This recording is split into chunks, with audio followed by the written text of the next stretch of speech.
শাইখ আব্দুর রাজ্জাক বিন ইউসুফ হাফিজাহুল্লাহর কথার মাঝে আপনি সুই ঢুকাতে পারবেন না। তিনি 100টি উট কুরবানি করলেন, 1000টি উট কুরবানি করলেন, 1,00,000 উট কুরবানি করলেন। ইয়া ইবাদিয়াল্লাযীনা আমানু ইন্না সন্তানটা পিতামাতার সাথে, তার পিতার সাথে চলাফেরা করার মতো বয়সে উপনীত হলো, তখন আল্লাহ তাআলা বলছেন ফালাম্মা বালাগা মাহুস সাইয়া, যখন ইব্রাহিম আলাইহিস সালাম তার সন্তানকে বলছেন, সন্তান যখন পিতার সাথে চলাফেরা করার মতো বয়সে উপনীত হলো, তখন বলছেন, হে আমার সন্তান, আমি স্বপ্নে দেখছি আমি যেন তোমাকে জবহ করছি আল্লাহর রাস্তায়। তখন সন্তান, ওই ছোট্ট বাচ্চা, ওই ছোট্ট শিশু বলছে, হে আমার পিতা, আপনি যেই স্বপ্নটা দেখেছেন সেই স্বপ্নটা সত্যায়ন করুন, ইনশাআল্লাহ আপনি আমাকে ধৈর্যশীলদের অন্তর্ভুক্ত পাবেন। যখন এই কথা বললেন, এই কথা বলার পরে ইব্রাহিম আলাইহিস সালাম তার সন্তানকে নিয়ে চলে যাচ্ছেন, সন্তানকে নিয়ে যে আল্লাহর রাস্তায় কুরবানি করছেন।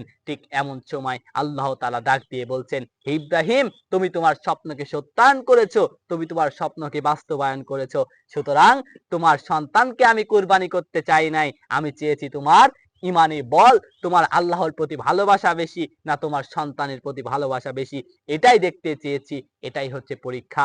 দেখেন ইব্রাহিম আলাইহিস সালামকে আল্লাহ তাআলা কতভাবে তার ছোট্ট শিশুকে ওই সেই জমজম কূপের কাছে রেখে আসলেন। তার ছোট্ট শিশুকে যখন চলাফেরা করার মতো বয়সে উপনীত হলো, তখন তাকে জবহ করতে বললেন। দেখেন আমাদের সমাজে প্রচলিত রয়েছে যে ইব্রাহিম আলাইহিস সালাম কয়েকবার স্বপ্ন দেখলেন তার প্রিয় জিনিসকে তিনি কুরবানি করছিলেন, তখন তিনি 100টি উট কুরবানি করলেন, 1000টি উট কুরবানি করলেন, 1,00,000 উট কুরবানি করলেন। এভাবে যত কিচ্ছা কাহিনী আমাদের সমাজে প্রচলিত রয়েছে, যার কোনো সহি জয়ীব কোনো ভিত্তি নেই, যার কোনো ভিত্তি নেই, আমাদের মাঝে কিছু কিছু ভণ্ড আলেমদের কারণে আমাদের সমাজে এসব কথা প্রচলন হয়ে গেছে।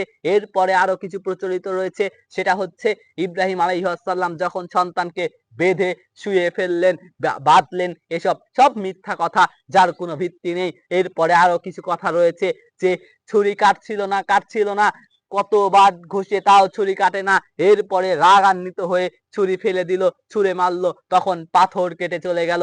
এরপরেও নবী ইসমাইল আলাইহিস সালামের, ইব্রাহিম আলাইহিস সালামের সন্তান ইসমাইল আলাইহিস সালামের গলা কাটছিল না, কুরবানি হচ্ছিল না। ঠিক এরপরে দুজনার চোখ বাঁধলেন, চোখ বাঁধার পরে যখন কুরবানি করলেন, কুরবানি হয়ে গেল। কুরবানি হওয়ার পরে চোখ খুলে দেখে, যখন চোখটা খুললো, চোখের বাঁধন খুললো, যখন চোখের বাঁধন খোলার পরে দেখলো ইব্রাহিমের সন্তান ইসমাইল আলাইহিস সালাম দাঁড়িয়ে আছে, আর একটা দুম্বা কুরবানি হয়ে গেছে। এসব সব মিথ্যা কথা, সব ভুয়া কথা, সব জাল হাদিস।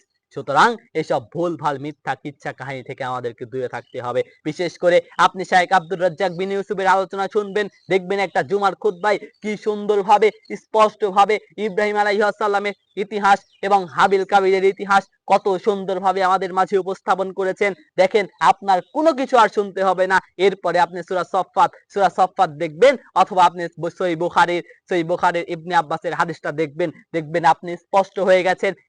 শাইখ আব্দুর রাজ্জাক বিন ইউসুফ হাফিজাহুল্লাহর কথার মাঝে আপনি সুই ঢুকাতে পারবেন না, দেখবেন যেটুকু হাদিসে বলেছে তিনি ঠিক সেটুকুই বলেছেন, আমিও ঠিক সেইটুকুই বলার চেষ্টা করলাম। আল্লাহ তাআলা যেন আমাদের প্রত্যেককেই যেটুক সহি রয়েছে ঠিক সেটুক বিশ্বাস করার এবং সেটুকের উপর আমল করার তৌফিক দান করেন। সকলেই বলি আল্লাহুম্মা আমিন। আল্লাহ তাআলা যেন আমাদের প্রত্যেকের ঈমানি বল যেন ইব্রাহিম আলাইহিস সালামের মতো করে দেন। সকলেই বলি আল্লাহুম্মা আমিন। দেখেন আপনি আমি কুরবানি করি, ইব্রাহিম আলাইহিস সালাম তার প্রিয় জিনিস সন্তানকে কুরবানি করতে গেলেন, আপনি আমি কি করছি? বাজারে সবচেয়ে কমে কি আছে সেটা আমরা কুরবানি করছি, মানুষকে দেখানোর উদ্দেশ্যে কুরবানি করছি। এসব থেকে আল্লাহ তাআলা যেন আমাদেরকে বাঁচিয়ে রাখেন। সকলে বলি আল্লাহুম্মা আমিন। এই ভিডিও থেকে যদি আপনি একটু উপকৃত হয়ে থাকেন, অবশ্যই আমাদের চ্যানেলটা সাবস্ক্রাইব করবেন, লাইক, কমেন্ট, শেয়ার করবেন ইনশাআল্লাহ।